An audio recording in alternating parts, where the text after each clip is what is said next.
mga ka-choppers! Start na naman tayo ng ating happy vlog. Happy life! Ayan! So tara, mag-walking na tayo. Ginagawa pa rin yung kabilang bahay. Oh. Ayan, hanggang ngayon ginagawa pa rin siya. Daming tambak. So ayan, let's walk!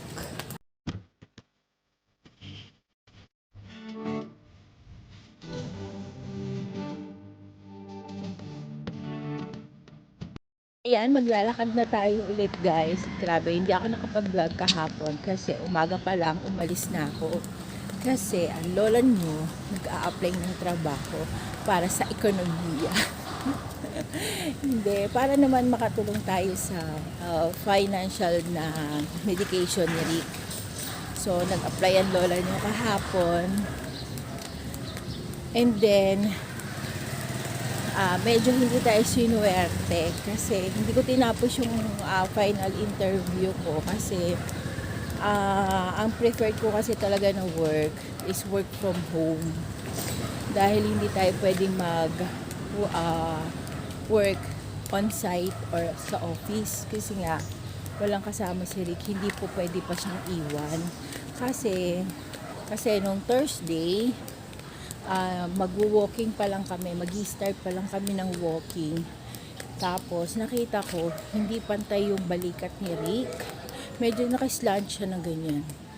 Yan, naka-slant siya. Sabi ko sa kanya, hindi ka ako pantay yung shoulder mo, pantay mo. Sabi niya pantay naman. Okay na. Ikot na, mainit. Ikot. Ikot tayo dyan. Sige. Pangalawang ikot na kami. So uwi na kami, medyo mainit na. So, doon na lang natin ituloy yung ating kwentuhan sa bahay. So, uwi na kami. See you later sa bahay. Yan, uwi muna tayo pag may time. So, ayan, nandito na tayo sa ating bahay. Nag-start na rin therapy si Rick sa kanyang mga kamay. So, ngayon tuloy lang natin yung kwento natin kanina kasi nga, gayun nga nung sinabi ko kanina, napansin ko hindi pantay yung balikat ni Rick, nakaganyan lang siya. So, sabi ko sa kanya, Rick, hindi pantay yung balikat mo. Sabi niya, pantay na. So, ako naman, medyo nag-aalala ako, pero hindi ko pinapahalata sa kanya na nag-aalala ako. Ngayon mo lang nalaman, no? Nag-aalala ako, no?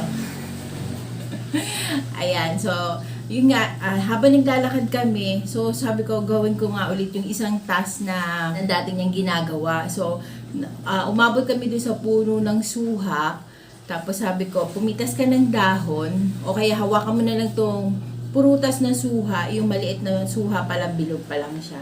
Sabi ko, kuhanin mo. Pero kung pipitasin kasi bata pa yung suha. So, pinitas niya. Pero, dapat, usually, di ba, pag pipitas ka ng halaman, pag ganun ang kuha mo, ng bunga. Ayan, hawak ko na, sabi niya ganyan. Sabi ko, paano mo mahawakan pababa yung kamay mo? Dapat, ang kamay mo pataas. Sabi niya ganyan.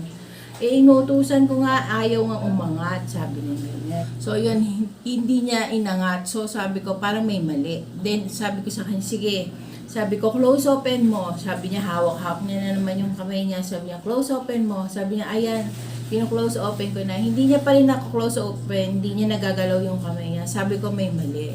So, kaya sabi ko, tara, umuwi na tayo. Kasi kapupunta pa lang namin nun. So, tara, sabi ko, uwi na tayo. And then, pag uwi namin, itinawag ko kaagad sa kapatid niya na doktor. Sabi niya, pagpahingahin mo, gawin mo yung range of motion sa kamay niya.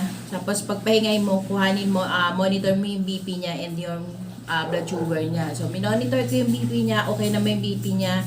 Nasa 110/80, mga ganon. Ang BS niya, hindi namin nakuha. Kasi ang BS niya, yung blood sugar niya, kinukuha namin yon every other day. So, hindi ko siya makuhanin dahil kumain na siya.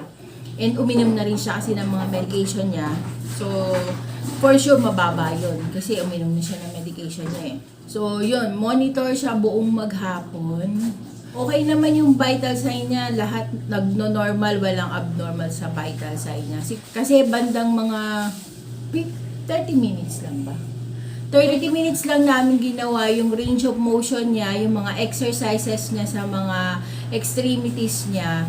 Nagbalik ng unti-unti yung ano niya kasi nung una nanghina, pagka pinupwersa mong ibaba, hindi niya maiangat, gano'n, hindi niya maiangat. So, sabi ko, medyo nanghina yung ano niya, yung left hand niya.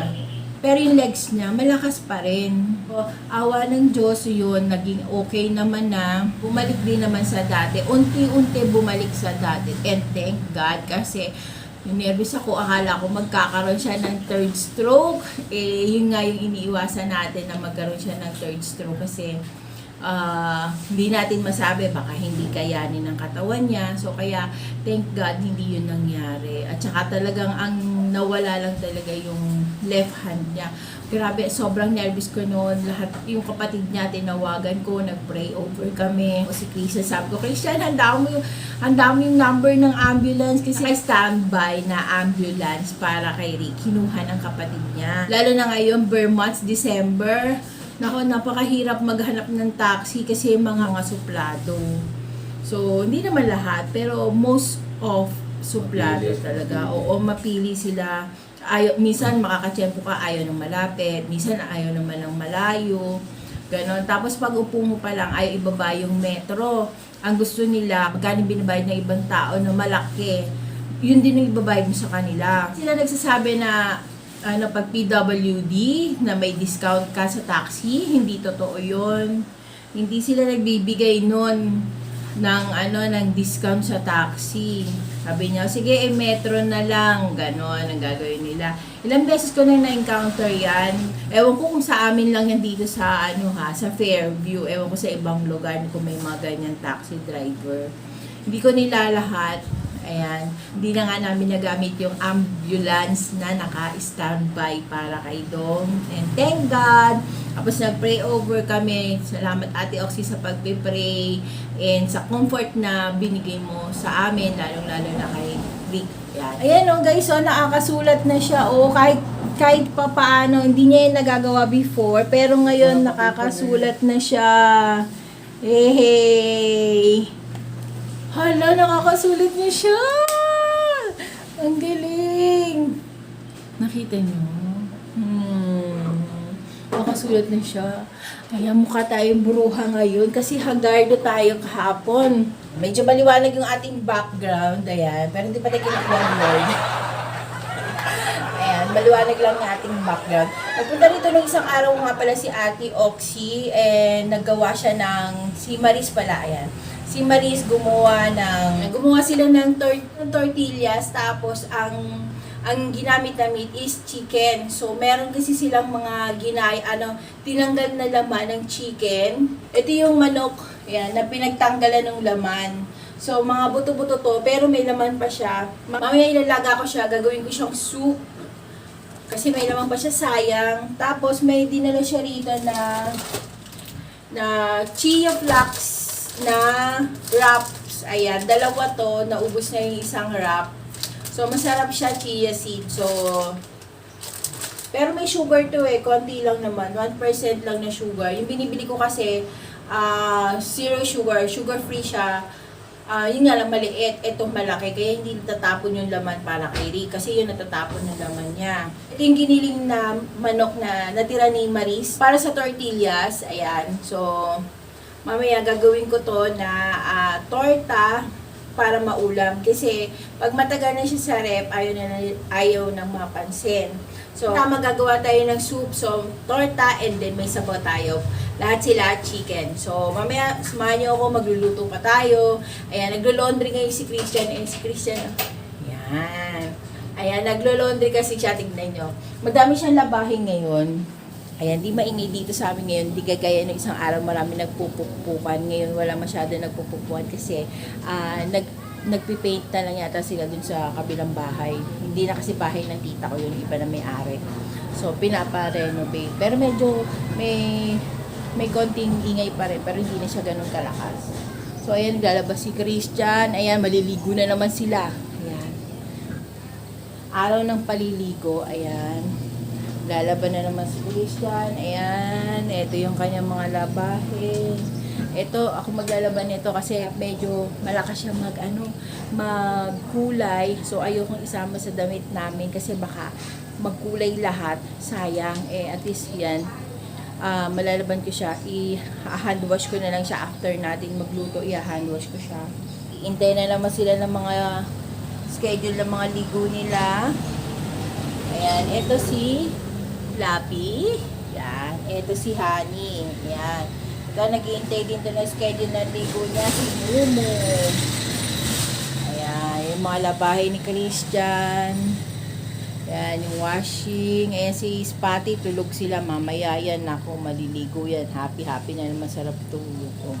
Ayan, we're back, guys! So, ayan, na-prepare ko na lahat ng gagamitin natin. So, meron na tayo dito. Ito yung kanina pinakita ko sa inyo na chicken na buto-buto siya. Sabi ko sa inyo, may laman pa siya. Ayan, marami pa siyang laman. Ayan, gagawin natin siyang soup number 5. Ito yung ating pinaglagaan ng chicken. Ayan, meron tayong sibuyas, bawang, and bell pepper. Meron tayong carrots and cabbage para sa ating soup.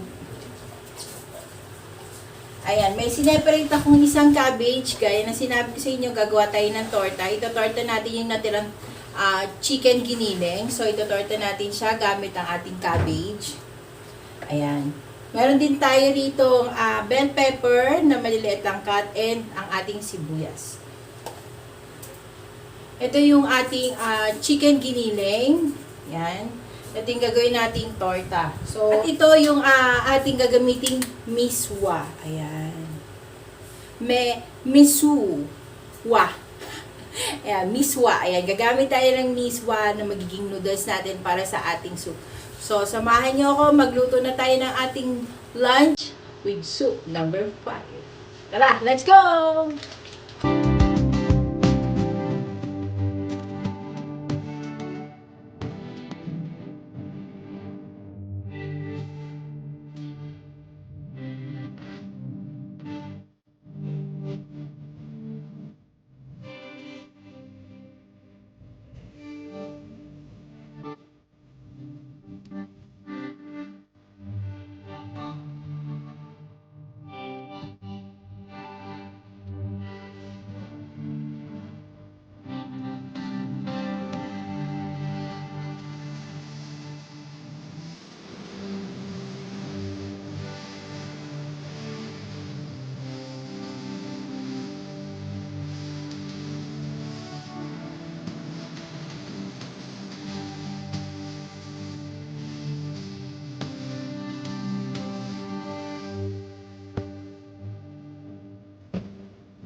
So, ayan, nakaluto na tayo ng ating soup number 5 and ang ating tortang giniling na manok. So, ayan. So, ito yung ating torta. Simpleng-simple lang siyang gawin. Masarap siya. In fairness. Sobrang siyang masarap. Kahit leftover, mukha siyang masarap na masarap. Hindi lang mukha. Masarap talaga siya. Ayan. So, ito ang aking own version ng tortang giniling na repolyo. So, ayan, kakain na kami. See you later, guys. Medyo mahihi sa kabila kasi may ginagawa na naman. So, see you later. Kakain na kami. Bye! Hello again, mga ka-jobbers! Ayan, I'm back! Ayan, mag-walking na tayo sa ating afternoon walk. So, ayan, nauna na naman si Dudong sa atin sa labas. Kaya tayo magsasara ng pinto ngayon. Dinaya na naman po ako ni Dudong. Ayan. Kasi malakas na siya. Kaya niya na kasi sarili niya kahit walang alalay. So, iniiwan niya na ako. So, ayan, mag-walking na tayo. Nasa labas na siya. Tingnan mo yung gate na bukas. So, ayan, mag-walking na tayo. Wala na masyadong init. Ayan. Naglalakad na siya. Nauuna pa siya sa akin. So, ayan guys, we're back. Nandito na kami sa bahay. Sandali lang yung aming walking kasi may hindi magandang nangyari na naman. Ayan. Habang naglalakad kasi kami kanina, naobserbahan ko yung kaliwang kamay ni Rick. Hindi na naman gumagalaw. So, sabi ko, parang may mali na naman. So, ang ginawa ko, yung laging task na binibigay ko sa kanya, pinagawa ko ulit. Same pa rin, hindi gumagalaw yung kamay niya. Tapos, sabi ko, i-close open mo, hindi niya na naman ma-close open yung kamay niya.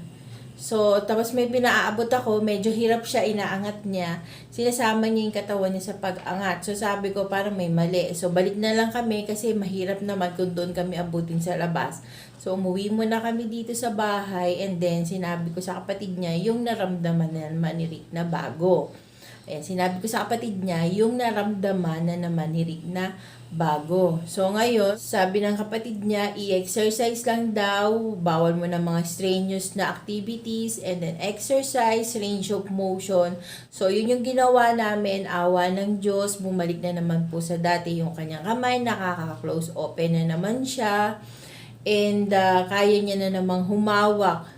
Yan, medyo malakas na naman yung kamay niya. So, sabi ko dun sa kapatid niya kung normal pa yung nangyayari. So, sabi ng kapatid niya, by next week, mag-i-schedule na naman siya ng follow-up, check-up para kay Dong. So, sana maganda yung maging resulta and sana yung pagbabago-bago ng kamay niya, sana maging good sign na pagaling na yung kanyang karamdaman. Ayan.